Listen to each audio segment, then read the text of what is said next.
कबीर साहब के शरण में आए गरीबदास जी के माध्यम से, यानी इनके शिष्य बने।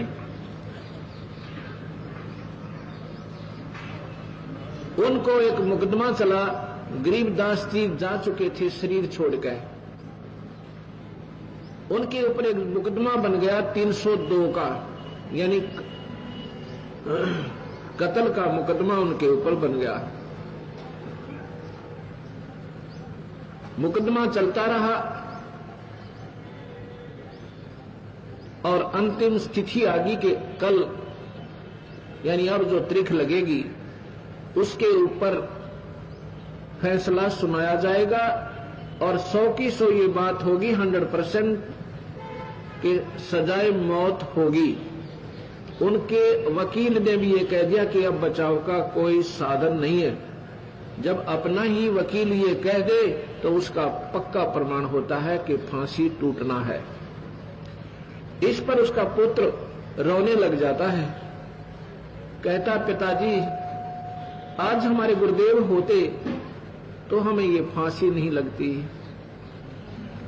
उनका पिताजी कहता पुत्र परमात्मा मरते नहीं, भगवान कबीर साहब हमारे साथ है, बेटा घबरा मत।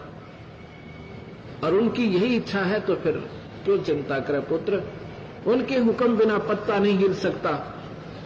इसमें भी हमारा कोई भला है, मर जाने में भी, अगर उनकी इच्छा होगी तो। अब क्या होता, वो निश्चित तारीख आ जाती है, कोर्ट के अंदर दोनों मुलजिम खड़े हो जाते हैं, मजिस्ट्रेट बैठा, साथ में रीडर बैठा है। मजिस्ट्रेट फांसी की सजा सुनाकर लिख के रीडर को कहता है कि पढ़ के सुना दे इनको।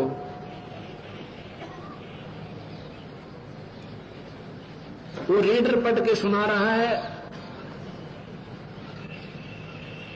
मजिस्ट्रेट ने लिखा था कि उनके दोनों के नाम लिखकर कहा, गांव सारा विवरण देकर इनको फलाने व्यक्ति के मर्डर के केस में सजाए मौत सुनाई जाती है।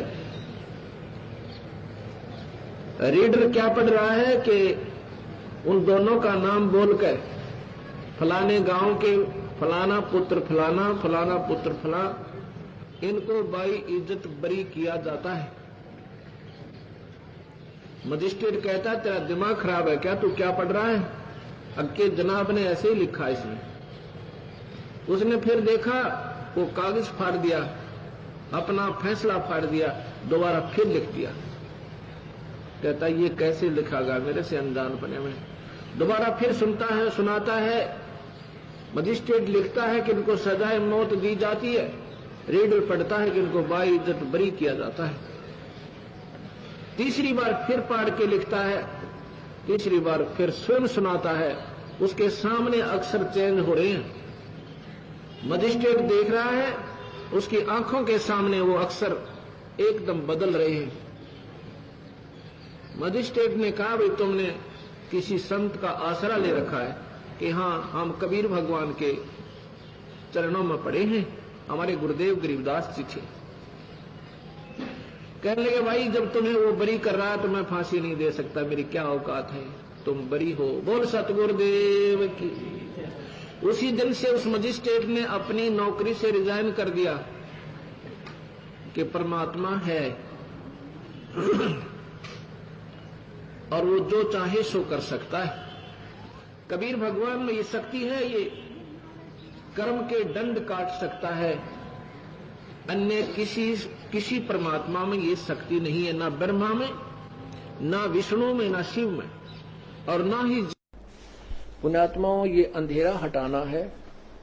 ये तभी हटेगा कि इस बार बार ज्ञान को सुनने से इस परमात्मा के बच्चे लाखों की संख्या में प्रचारक बनेंगे, समझाएंगे अपने बहन भाइयों ने, रिश्तेदारों को, सबको जा जाके इनकी उंगलियां पर रटा जाएगा। और जब ये अंधेरा नाश होगा ज्ञान का और पूरी पृथ्वी के ऊपर प्रभु का ज्ञान होगा, सभी प्राणी सुखी होंगे, यह माया की दौड़ मिट जाएगी, परमात्मा सुख देगा, आपकी बरकत देगा, हर एक चीज में लाभ देगा। ये एक दूसरे से लेना, लूटना, रिश्वत लेना, ये नरक नहीं भोगेंगे हम, ये विष नहीं खाएंगे, क्योंकि ये हमें फिर आगे जाके दुख देता है। हम एक दूसरे को लूटकर धनी बनना चाहते हैं, कभी नहीं बन सकते, वो और कहीं से निकल जाएगा।